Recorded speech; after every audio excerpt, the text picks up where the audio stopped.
അതെല്ലാവർക്കും ഉണ്ടാവില്ല.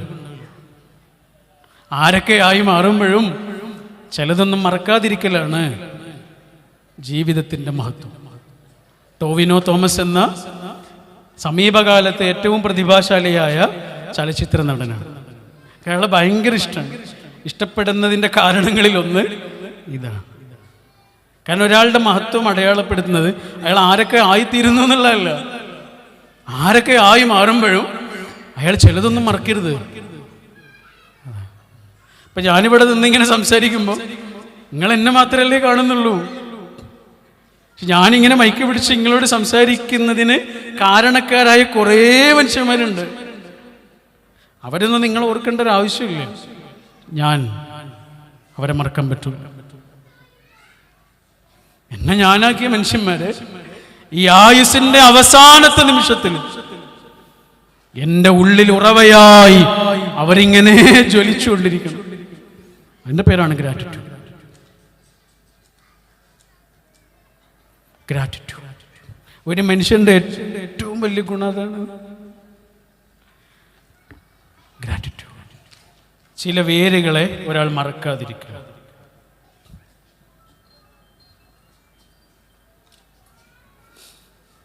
അപ്പം നമുക്ക് എന്താണോ ഉള്ളത് അതിലൊരാൾക്ക് ഗ്രാറ്റിറ്റ്യൂഡ് ഉണ്ടാകുമ്പോഴേ പഠിച്ചവനോടും മനുഷ്യന്മാരോടും എല്ലാവരോടും നമ്മുടെ ഉള്ളിലൊരു നന്ദി ഉണ്ടാകുമ്പോഴേ നമുക്ക് ഉള്ളതിലൊരു സന്തോഷം ഉണ്ടാവും.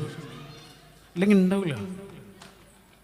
നമ്മൾ ഭക്ഷണം കഴിക്കുമ്പോൾ പോലും നേരത്തെ പറഞ്ഞില്ലേ, ഭക്ഷണം കഴിക്കുന്ന ഓരോ നിമിഷവും ഈശ്വരനോട് എത്ര നന്ദിയുള്ളവരായിരിക്കണം അല്ലേ? എന്നിട്ട് നമ്മളെന്താ ചെയ്യുന്നത്? ഭക്ഷണം കഴിച്ചുകൊണ്ടിരിക്കുമ്പോൾ ഇപ്പുറത്ത് മൊബൈൽ ഫോണിലേക്ക് നോക്കിയിട്ടാണ് കഴിച്ചുകൊണ്ടിരിക്കുന്നത്. നമ്മളത് ആസ്വദിക്കുന്നവരുമില്ല. എൻ്റെ ഒരു സുഹൃത്തുണ്ട് ഇവിടെ കുവൈത്തിൽ.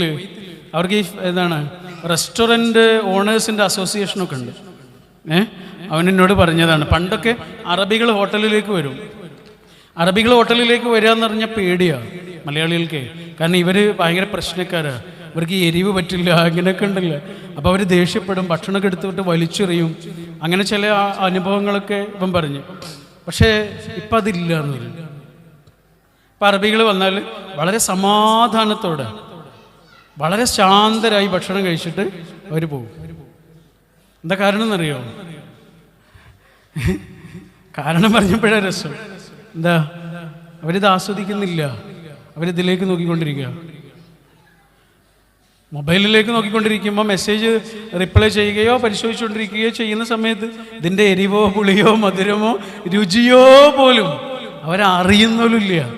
പിന്നെ ഇതിനെ കച്ചറ ഉണ്ടാക്കുന്നത് നമ്മളോ? ഏകദേശം ഇതേപോലെ തന്നെയല്ലേ? നമ്മളെന്ന് അറിയാൻ പറ്റില്ല കേട്ടോ. നമ്മളെന്ന് അറിയുന്നത് ഒരു തെറ്റായ പ്രയോഗമാണ്. കാരണം എൻ്റെ ജീവിതം വെച്ച് നിങ്ങളുടെ ജീവിതത്തെ അളക്കാൻ പറ്റില്ല. സാധാരണ പ്രഭാഷണങ്ങളിൽ ഉണ്ടാകുന്നൊരു തെറ്റാണത്. നമ്മളില്ല. എൻ്റെ സ്കെയിൽ വെച്ച് നിങ്ങൾ അളക്കാൻ പറ്റില്ലല്ലോ. ഞാൻ എന്ന് പറയാം, ഞാൻ ചെയ്യുന്നു എന്ന് പറയും, നിങ്ങൾ ചെയ്യുന്നു എന്ന് പറയാൻ പറ്റില്ല. അപ്പോൾ ഒരാൾ ഏറ്റവും മൈൻഡ്ഫുള്ളായിട്ട് അത് ആസ്വദിക്കുക എന്നുള്ളതാണ്, കഴിച്ചുകൊണ്ടിരിക്കുക എന്നുള്ളതാണ് അതിൻ്റെ ഗ്രാറ്റിറ്റ്യൂഡിൻ്റെ ഏറ്റവും ആദ്യത്തെ സ്റ്റെപ്പ് അല്ലേ? ശരിയല്ലേ? അതിൻ്റെ രുചിയൊക്കെ ആസ്വദിച്ച് ഒരാൾ കഴിക്കുക എന്നുള്ളതാണ്. ഈ ഭക്ഷണം കഴിച്ചുകൊണ്ടിരിക്കുന്ന ഇതിന് അല്ലെങ്കിൽ ഭക്ഷണത്തിന് ഈശ്വരനോട് അല്ലെങ്കിൽ തരുന്ന ആളോട് ഒക്കെ ഉണ്ടാവണം നന്ദി. എൻ്റെ ഒരു ഗുരു ഉണ്ട്, സമാധിയായി. ആള് സന്യാസിയായിരുന്നു, സ്വാമിജിയായിരുന്നു, തിരുവില്ലാമലയിലായിരുന്നു. സ്വാമി നിർമ്മലാനന്ദ ഗിരി മഹാരാജ് എന്നായിരുന്നു പേര്. സ്വാമിജി സമാധിയായി എന്നുള്ളത് എൻ്റെ ജീവിതത്തിലെ ഏറ്റവും വലിയ നഷ്ടങ്ങളിലൊന്നാണ്. വെറുതെ ഇങ്ങനെ പോയി ഇരുന്നാൽ മതി കുറച്ചു നേരം, അങ്ങനത്തെ ഒരു സാന്നിധ്യമായിരുന്നു. സ്വാമിജി പറയും, ഒരു ഹോട്ടലിൽ നിന്ന് നമ്മൾ ഭക്ഷണം കഴിച്ചിറങ്ങുമ്പോൾ പോലും ആ ഹോട്ടലിൻ്റെ ആളില്ലേ, ഉടമസ്ഥനില്ലേ, ആ ഭക്ഷണം ഉണ്ടാക്കിയ ആളില്ലേ, പറ്റെങ്കിൽ അവരോടൊക്കെ കണ്ടിട്ടൊന്ന് കൈപിടിച്ചിട്ട് സ്വാമിജിയുടെ ഭാഷയിലൊന്ന് നമസ്കരിക്കണമെന്ന്, അല്ലെങ്കിൽ ഒന്ന് നന്ദി പറയണമെന്ന്. നമ്മുടെ ഉള്ളിലേക്ക് അന്നം തരുന്ന മനുഷ്യന്മാർ. നമ്മൾ പൈസ ഒക്കെ കൊടുത്തിട്ടുണ്ടാവും. നമുക്ക് വേണ്ടി മരുന്ന് കണ്ടുപിടിച്ച എത്ര മനുഷ്യന്മാരുണ്ട്. നമുക്ക് വേണ്ടി വസ്ത്രം ഉണ്ടാക്കിയ എത്ര മനുഷ്യന്മാർ. നമ്മളിങ്ങനെ ഇരിക്കുന്നൊരു സമയത്ത് പോലും എത്രയേറെ മനുഷ്യരുടെ കഠിനാധ്വാനത്തിൻ്റെ ഫലമാണ് നമ്മളിങ്ങനെ ജീവിതത്തിൽ അനുഭവിച്ചുകൊണ്ടിരിക്കണം ഓരോരോ കാര്യങ്ങളും എന്നിങ്ങനെ വെറുതെ ആലോചിച്ചു.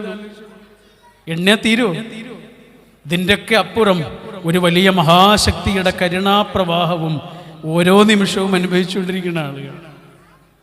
നമ്മുടെ അഹങ്കാരത്തിൻ്റെ മിനാരങ്ങളൊക്കെ, അഹങ്കാരത്തിൻ്റെ വലിയ വലിയ ഉയർച്ച തോന്നുന്ന അനുഭവങ്ങളൊക്കെ ഇല്ലാതാക്കാനുള്ള ഒന്നാമത്തെ സ്റ്റെപ്പ് അത്.